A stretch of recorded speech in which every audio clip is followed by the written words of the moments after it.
Teacher জন্য আপনার বাসার সবাই করলার তরকারি একদমই খেতে চায় না? এভাবে করলা রান্না করলে রান্না এতটাই সুস্বাদু হবে যে আপনার বাসার সবাই থালার ভাত চেটেপুটে খাবে।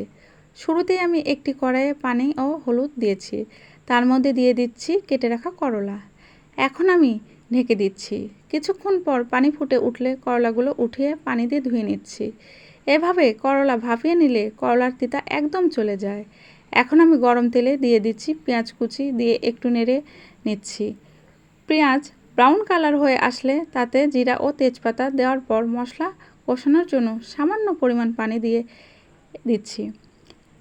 এবার দিয়ে দিচ্ছি 2 চামচ আদা রসুন পেস্ট, 2 চামচ মরিচ গুঁড়া, হাফ চামচ হলুদ গুঁড়া ও স্বাদ মতো লবণ দিয়ে ভালোভাবে নেড়ে মিশিয়ে নিচ্ছি।